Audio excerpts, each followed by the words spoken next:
제목 그대로 영역은 아니지만 우리가 지켜야 될 곳이라고 해서 요렇게 한번 생각해 봅시다. 자, 여러분, 영해는 기선으로부터 12해리만큼의 바다만 영해예요. 근데 아까 우리가 영해를 그렸더니 선생님이 요만큼만 그렸던 거 기억나요?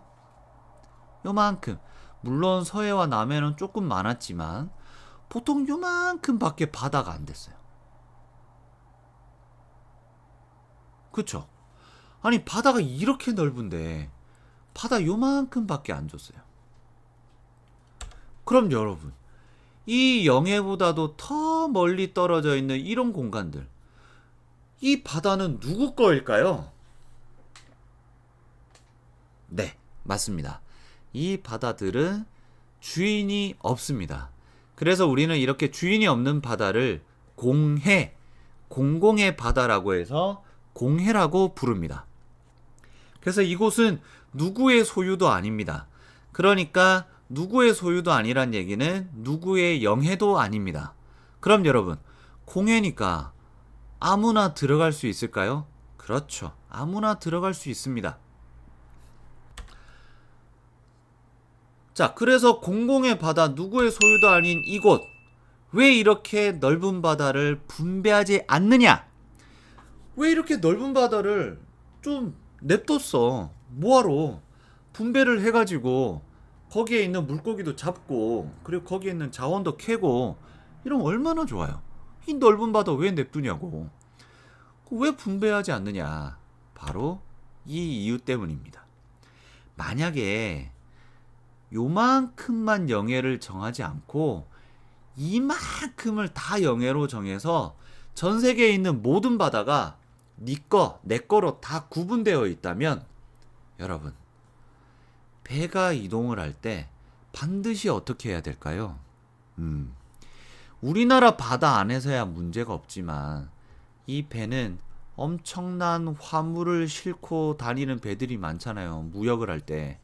그럼 이 배들이 우리나라에서 출발해서 저 유럽까지 가기도 하고 미국까지 가기도 하는데, 그거를 지나갈 때마다, 이렇게 먼 바다를 갈 때마다 여기서 이제 우리나라 바다를 벗어나면 일본한테 허락을 받고, 또 좀 지나가면 또 뭐 누구한테 또 허락을 받고, 또 좀 지나면 또 어느 나라한테 허가를 받고, 이렇게 하면서 다니면 과연 효율성인 면에서, 편리성인 면에서 좋냐는 거죠. 아니라는 결론이 나온다는 거죠. 그래서 우리는 넓은 바다를 분배하지 않고 그냥 냅둡니다. 왜? 선박들이 이동하는데 좀 편리함을 위해서죠. 알겠나요, 여러분? 자, 그러면 이렇게 선박 이동의 편리함을 위해서 그 넓은 바다를 공해로 두었어요. 자, 하지만 우리는 그 공해에 있는 수많은 물고기들과 석유, 천연가스 이런 자원들이 자꾸 눈에 들어와요. 우리나라에선 가뜩이나 석유도 안 나고 천연가스도 안 나고 이런 판국에 저 넓은 바다를 냅두자니 너무 아쉽잖아요. 근데 이런 생각을 우리나라만 하는 건 아니겠죠. 다른 나라들도 하고 있어요. 그래서 이제 고민을 하게 됩니다. 선박 이동은 편리했으면 좋겠어. 그래서 영역은 아니야. 그 나라의 영해, 저 나라의 영해로 쪼개면 안 될 것 같아. 자, 그런데 해양 자원을 개발하고 거기에서 이익을 추구하고 싶어. 결국 무슨 활동이에요? 그쵸? 경제 활동이죠. 돈 벌고 싶은 거 경제 활동이잖아요.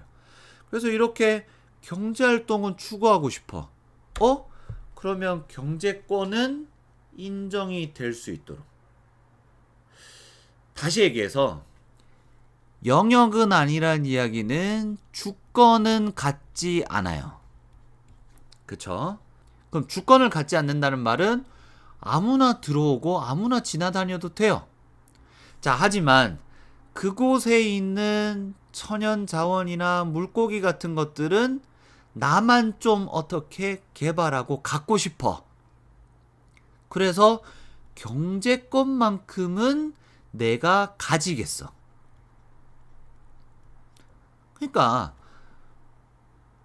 주권은 없지만 경제권만은 가지고 있는 새로운 공간, 새로운 바다를 만들었어요.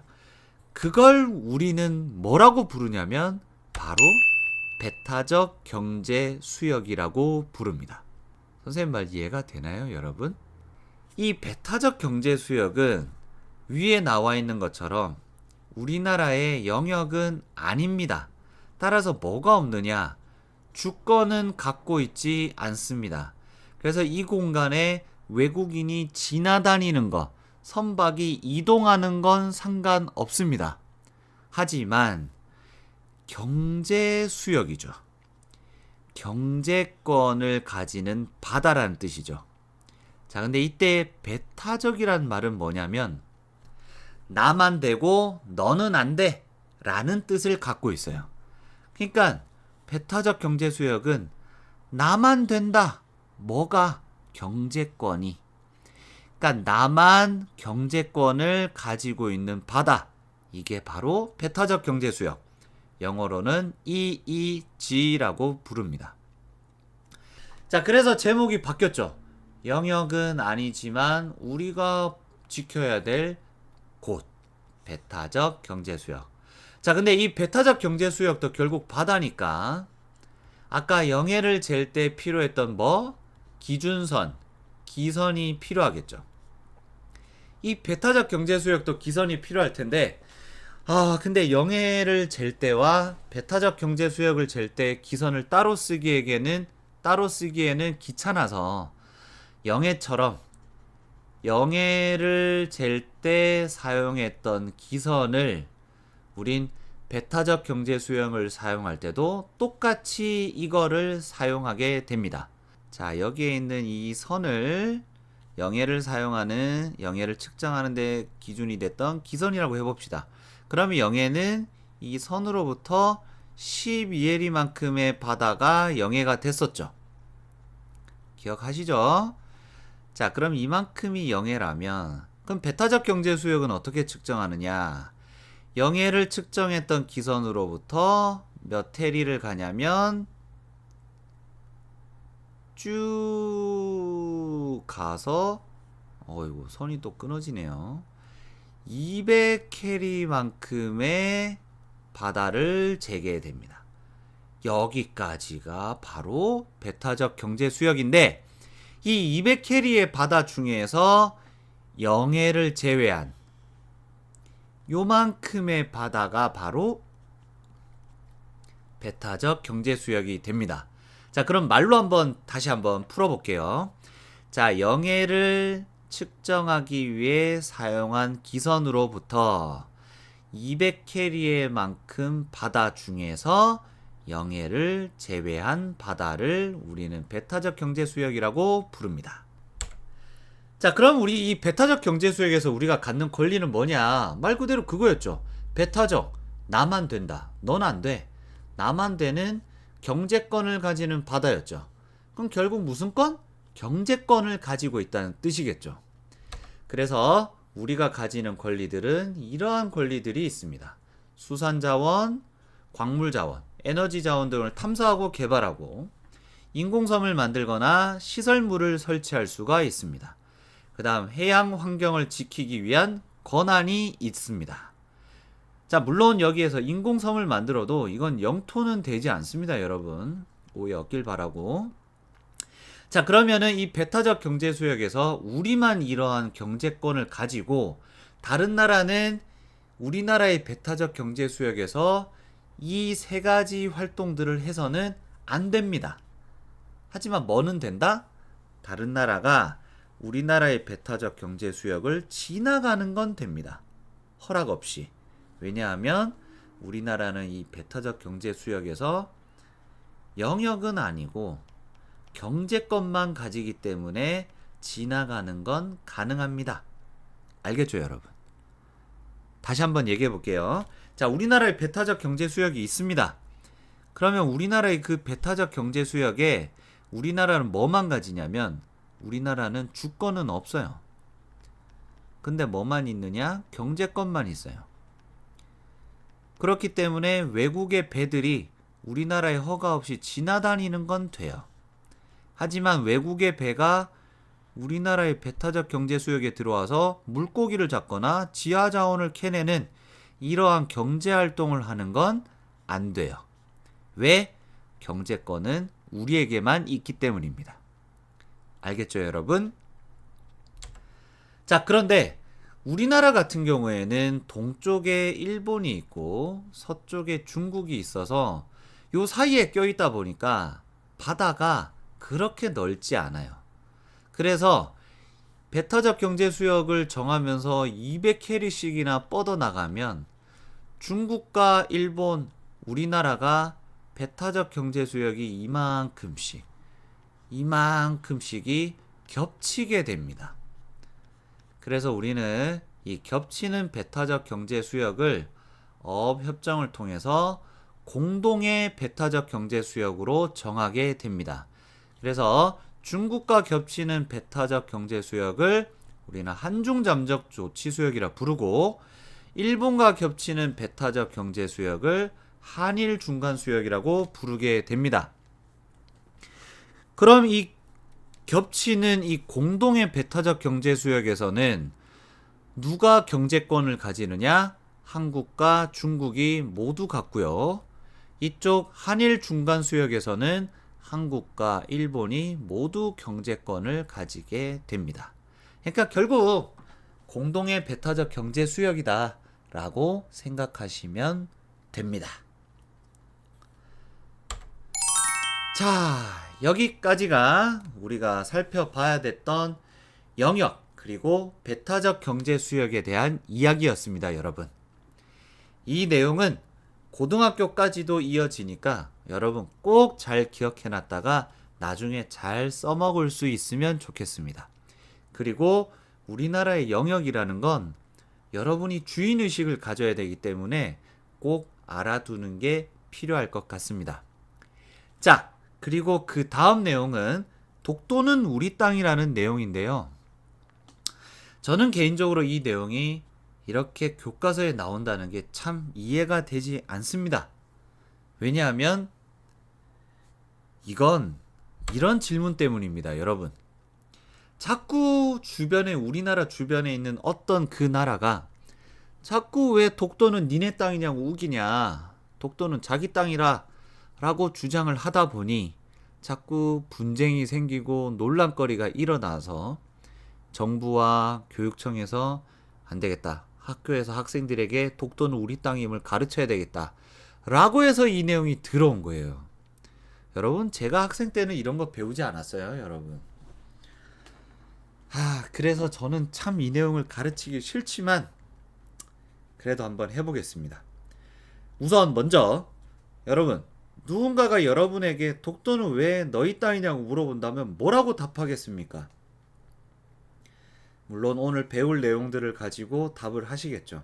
하지만 절대 그렇게 하지 마시고, 독도는 왜 너희 땅이냐고 물어본다면 여러분은 그냥 바로 반대로 물어보세요. 그럼 왜 너희 나라에 있는 그 땅은 너희 땅이냐? 라고 물어보세요. 그러면 그 친구가 그럴 거예요. 이유가 없는데? 그냥 그 땅은 우리 땅이야. 당연한 거야. 그러면 여러분은 그때 얘기하세요. 독도가 우리에게 그래. 독도도 그냥 우리 땅이야. 우리에겐 그냥 당연히 우리 땅이야. 왜 이유를 설명해야 돼? 라고 얘기하시면 됩니다. 여러분, 당연하다는 말은 이유를 설명할 필요가 없다는 뜻입니다. 근데 서울이 우리 땅이고 부산이 우리 땅인 걸 우리는 이유를 설명하지 않죠. 당연한 거죠. 근데 왜 독도는 우리 땅임을 설명해야 됩니까? 정말 이해할 수 없습니다. 그럼에도 불구하고 공교육에서 근무하고 있고 일하고 있는 저는 독도에 대해서 설명을 하도록 하겠습니다. 하지만 명심할 것은 외울 내용들이 아닙니다, 여러분.